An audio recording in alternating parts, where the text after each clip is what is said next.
Assalamualaikum warahmatullahi wabarakatuh.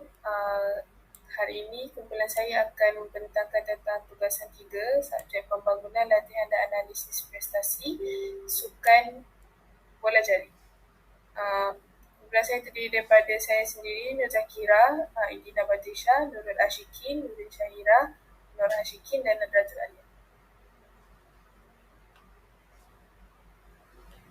Okey. Pengenalan pada sukan bola jaring, iaitu sukan yang kami pilih. Bola jaring merupakan sukan berpasukan wanita tanpa melibatkan sentuhan. Dia sukan yang melibatkan tanpa sentuhan antara atlet, dan sukan bola jaring ni dia berasal daripada Amerika Syarikat, dan merupakan sukan yang menyerupai ataupun berasal daripada sukan bola keranjang. Dalam sukan ini dimainkan oleh dua buah pasukan, iaitu terdiri daripada 7 pemain bagi setiap pasukan.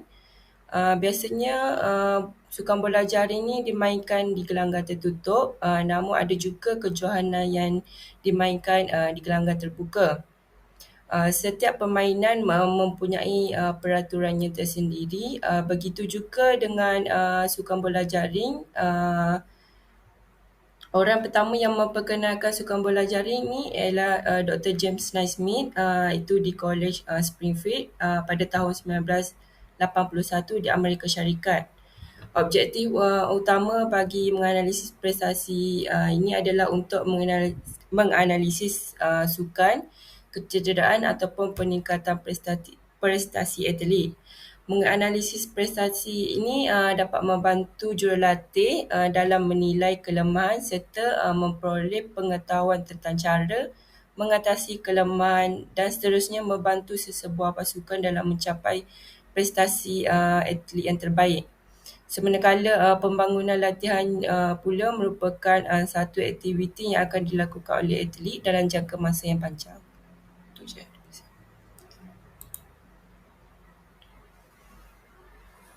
Okey, seterusnya saya akan ceritakan pasal need analysis. Need analysis ni terbagi kepada 3, menganalisis sukan, analisis kecederaan dengan analisis biomekanik.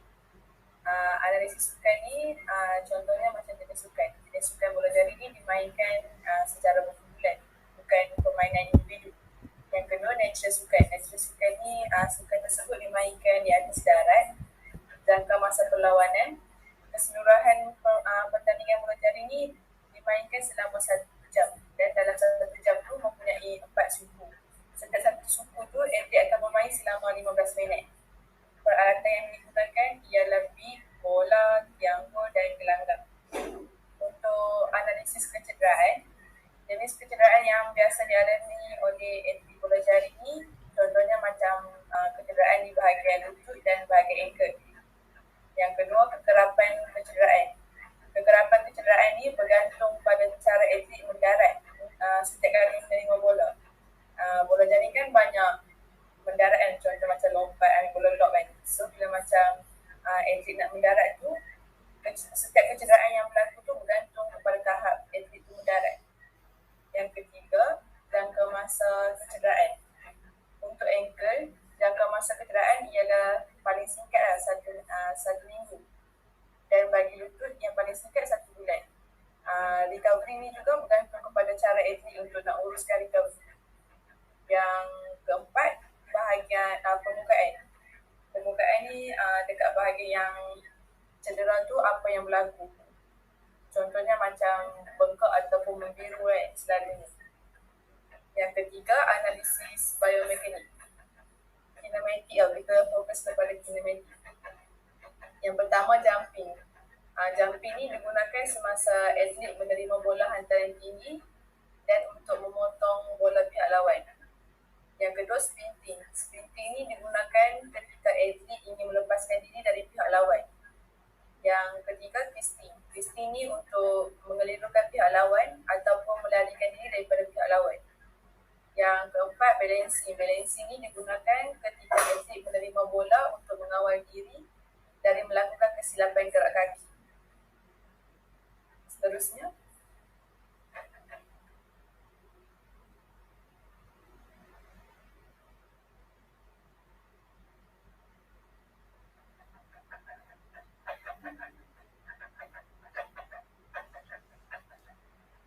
ialah jadual hand notation. Grup kami memiliki sebanyak 7 orang pemain, iaitu goal shooter, goal attack, wing attack, center, wing defense, goal defense dan goalkeeper. Untuk jadual yang pertama ni ialah pasukan England. Antara teknikal yang kami analisis ialah rebounding, shooting, attacking dan interception. Untuk pasukan England, untuk rebounding hanya satu, iaitu yang dibuat oleh goal shooter. Untuk shooting sebanyak 10, 8 daripada goal shooter dan 2 daripada goal attack. Contohnya ialah attacking. Goal shooter membuat 3 attacking, goal attack membuat 6 kali attacking, wing attack membuat 5 kali attacking, center membuat 6 kali attacking. Seterusnya ialah wing defense membuat 4 kali attacking, goal defense 3 kali attacking dan goalkeeper 1 kali attacking. Untuk intercept bagi pasukan England, goal attack membuat 2 kali intercept, seterusnya center membuat 1 kali intercept, wing defense 2 kali intercept, goal defense 1, goalkeeper 1. Bagi pasukan yang kedua, iaitu pasukan Australia, rebounding hanya 4 kali, iaitu yang diperbuat daripada goal defense dan goalkeeper. Seterusnya shooting sebanyak 12 shooting yang dibuat oleh goal shooter dan goal attack. Seterusnya attacking, goal shooter membuat 8 kali attacking, goal attack membuat 8 kali attacking, wing attack membuat 6 kali attacking, center membuat 5 kali attacking, wing defense membuat 3 kali attacking, goal defense membuat 5 kali attacking dan goalkeeper hanya sekali. Bagi intercept untuk pasukan Australia, goal attack membuat 1 kali intercept, wing defense membuat 3 kali intercept dan goal defense membuat 1 kali intercept dan goalkeeper membuat 2 kali intercept.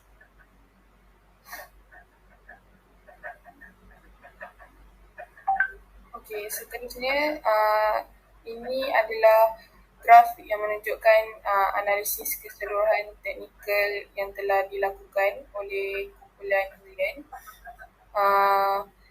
Bagi teknik rebound, England telah melakukan sebanyak 2 kali, manakala teknik shooting keseluruhan mereka telah melakukan teknik shooting sebanyak 10 kali.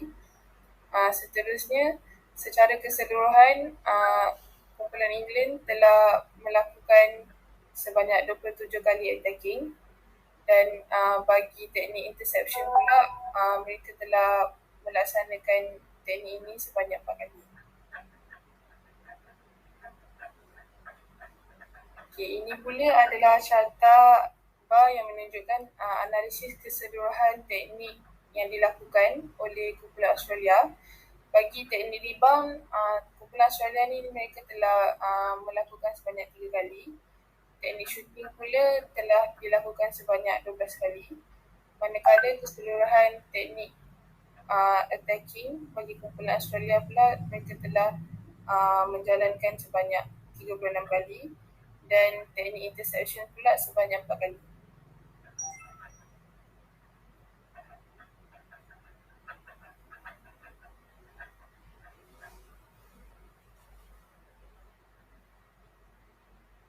Okey, seterusnya ini adalah analisis perbandingan teknikal di antara kumpulan England dan kumpulan Australia. Okey, kita tengok bagi teknik yang pertama, teknik throwing. Kat sini kita berdasarkan contoh batu, kita dapat lihat kumpulan Australia melaksanakan lebih banyak teknik throwing berbanding kumpulan England.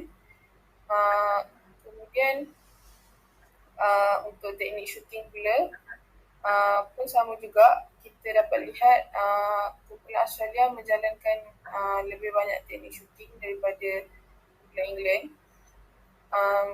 Untuk attacking pun sama juga, kita dapat lihat kumpulan Australia, mereka melaksanakan lebih banyak attacking berbanding England.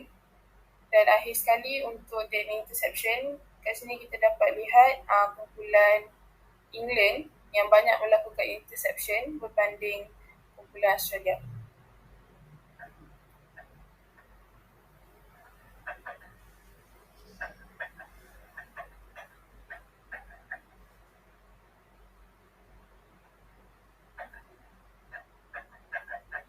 Okey, yang ini pula adalah analisis untuk setiap pemain. Dekat cartaban ni kita boleh lihat warna biru adalah untuk teknik rebound, warna oranye adalah untuk teknik shooting, warna kelabu ialah untuk teknik attacking dan warna kuning ialah interception. Okay. Untuk kumpulan England ni, kalau kita tengok pemain pertama dia, melaksanakan teknik rebound, ada teknik rebound, ada shooting, attacking, tapi tak ada interception. Untuk pemain yang kedua pula, pemain kedua hanya melaksanakan shooting, attacking dan interception, tapi tak ada teknik rebound. Manakala pemain yang ketiga pula hanya melaksanakan teknik attacking sahaja. Player yang keempat pula hanya melaksanakan teknik attacking dan interception. Player yang kelima pun sama juga, mereka hanya melaksanakan teknik attacking dan interception. Begitu juga dengan pemain yang keenam dan yang ketujuh. Kedua-dua mereka melaksanakan hanya teknik attacking dan interception sahaja.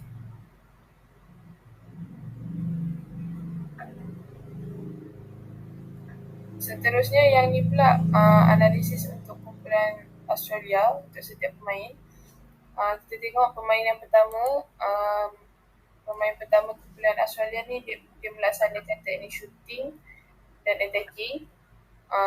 Player yang kedua pula melaksanakan teknik shooting, attacking dan interception. Pemain yang kedua ni dia melaksanakan teknik attacking yang paling banyak. Seterusnya pemain yang ketiga dan keempat mereka hanya melaksanakan teknik attacking saja. Seterusnya pemain yang kelima mereka melaksanakan teknik attacking dan interception. Seterusnya untuk pemain yang keenam ni dia telah melaksanakan teknik rebound, attacking dengan interception, di mana teknik attacking pemain yang keenam ni adalah yang paling tinggi. Yang terakhir sekali pemain yang ketujuh ni dia telah melaksanakan teknik rebound, attacking dengan interception, di mana bilangan pelaksanaan teknik rebound dan teknik interception adalah sama.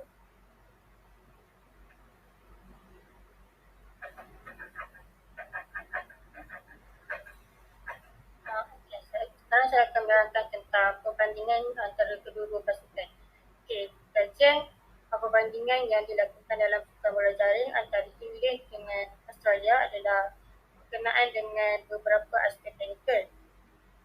Antara perbezaan ialah pasukan Australia mendahului dari segi drawing, shooting dan attacking, manakala pasukan England menguasai dari aspek teknik interception.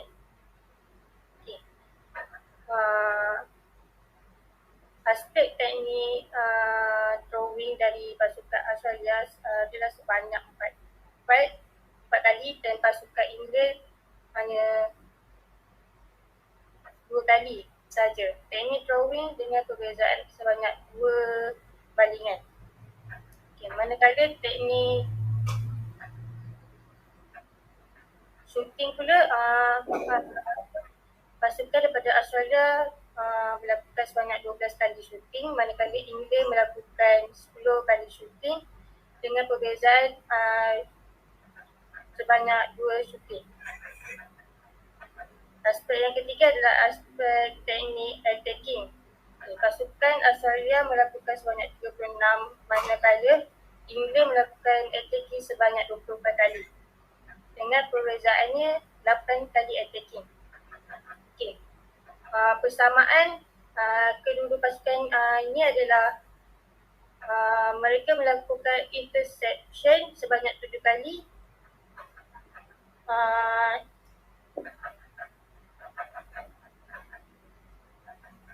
Dan interception. Dan pasukan inilah hanya mampu untuk menguasai daripada aspek teknik interception sahaja. Seterusnya,